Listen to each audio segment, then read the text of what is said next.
Hello guys, welcome back to my YouTube channel. आज चाहिँ म दोकानको लागि निस्किसकेको छु र मेरो लुक चाहिँ यस्तो भइरहेको छ। आज चाहिँ म भिडियो चाहिँ ब्याकबाट गर्ने कोसिस गरिरहेको छु हो। मलाई थाहा छैन भिडियो चाहिँ ब्याकबाट गर्दा राम्रो देख्छ कि फ्रन्टबाट गर्दा, फ्रन्ट क्यामेराबाट गर्दा राम्रो देख्छ, मलाई केही आइडियै छैन हो। सो म कोसिस गरिरहेको छु ब्याकबाट गर्ने हो। र इफ तपाईँहरू कसैलाई पनि याद छ भनेदेखि प्लिज मलाई भनिदिनु होला, ब्याकबाट गर्दा राम्रो देख्छ कि फ्रन्टबाट गर्दा राम्रो हुन्छ। अब मलाई त्यो आइडियै छैन, त्यही भएर म ब्याकबाट गर्ने कोसिस गरिरहेको छु। सो हेर्दै गर्नुहोस् होला। सो म दोकान जाँदैछु, दोकानमा पुगेर भेट्छु ल। सो म चाहिँ दोकान आइसकिसकेको छु र मेरो त कपाल अलिक चिसो छ हो। अन्त माथि रेलिङबाट हिँडेर आइपुग्दाखेरि, बिजनबाट आइपुग्दाखेरि चाहिँ मेरो हालत चाहिँ यस्तो गरम हुन्छ कि डल्लै गरेको मेकअपहरू पनि सबै जान्छ हो। अन्त घरबाट निस्किँदा अर्कै हुन्छ, फेरि यहाँ आएपछि फेरि मैले टचअप गर्नुपर्छ हो। तर अहिले चाहिँ मैले टचअप नगरिकन बात मार्दैछु। भन्दाखेरि म तपाईँहरूलाई म मेकअप गर्दाखेरि म के लगाउँछु, म के युज गर्छु मेरो स्किनमा भनेर म तपाईँलाई देखाउने छु। र यो पिम्पल्स चाहिँ प्लिज इग्नोर गर्नुहोस् होला, किन भन्दाखेरि यो चाहिँ मेरो सायद ढिलो सुतेर पनि म होला। अन्त त्यही हो, कतिवटा चिज बडीमा उयो नभएको कारणले गर्दा पनि यस्तो पिम्पल्सहरू आउँछ हो। सो अनि अर्को कुरा चाहिँ के भन्दाखेरि चाहिँ अहिले चाहिँ म अलिक फ्रेन्डली हुन थालेको छु क्यामेरासँग हो। तर योभन्दा अगाडि चाहिँ म एकदमै फ्रेन्डली थिइनँ, क्यामेराहरूसँग फ्रेन्डली छुइनँ। म त्यस्तो सोसियल मिडियामा पनि एक्टिभ छुइनँ हो। प्लस म क्यामेरामा पनि त्यस्तो बेसी फ्रेन्डली छुइनँ। अन्तखेरि म क्यामेरामा हेरेर बोल्नु मलाई अनकम्फर्टेबल हुन्छ होइन। सो 2-3 दिन चाहिँ भयो म अलिक कम्फर्टेबल नै हुँदैछु। सो हेर्दै गर्नुहोस् होला मेरो भिडियोलाई। म चाहिँ अघि नै दोकानदेखि पनि घर आइसकिसकेको छु।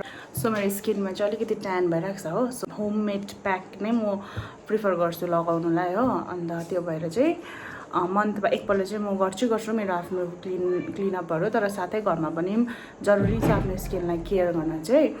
म चाहिँ घरमा पनि प्याकहरू युज गर्छु, फेस प्याकहरू आफै घरमा बनाएर। र म तपाईँलाई देखाउने छु म के लगाउन आँटेको छु मेरो स्किनमा, मेरो फेसमा भनिकन।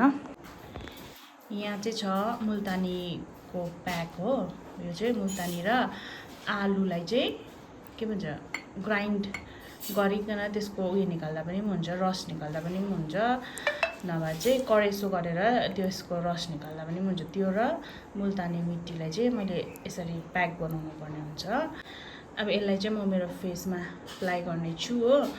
र यो चाहिँ एकदमै राम्रो हुन्छ ट्यान भएको स्किनमा चाहिँ। र म तपाईँहरूलाई लगाएर देखाउने छु। सो यहाँ चाहिँ मैले लगाइसकेको छु फेस प्याक हो। र अब यसलाई चाहिँ ड्राई हुन दिनुपर्छ। कम्ती ड्राई गर्दा पनि हुन्छ हो। तर म चाहिँ अलिक बेसी नै ड्राई गर्छु, किन भन्दाखेरि मलाई चाहिँ बेसी नै म सधैँ पनि बेसी नै गरेको कारणले गर्दा बेसी नै गर्छु। सो बेसी बोल्नुहुन्छ या त नबोली बस्नु सक्नुहुँदैन, उनीहरूले यो प्याक लगाउँदै हुनुहुन्छ भनेदेखि चाहिँ हल्का अलिअलि सुक्छ नि, ज्यादा ड्राई हुनु होइन, हल्का सुक्दामै वास गरिहाल्नुपर्छ। नभए रिङ्कल्स बस्ने सम्भावना हुन्छ। म चाहिँ फुल ड्राई गर्छु नबोलिकन। सो बोल्नुहुन्छ भने चाहिँ अलिक कम्ती ड्राई हुँदै फेस वास गरिहाल्नुहोस्, तर पनि राम्रो रिजल्ट आउँछ। सो यहाँ चाहिँ चिया अन्त केक छ। अब यसलाई चाहिँ काट्न देख्छु म दिनु।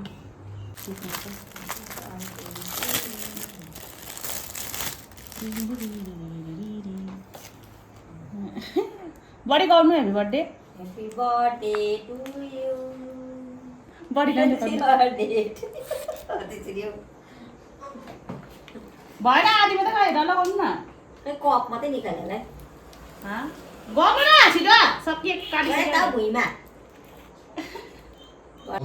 हिजो चाहिँ यत्तिको ड्राई भइसकिसकेको छ। अब चाहिँ यसलाई म वास गर्नेछु। र यहाँ चाहिँ आइरहनु भएको छ आरू, उसले चाहिँ मेरो भ्लग हेर्छ।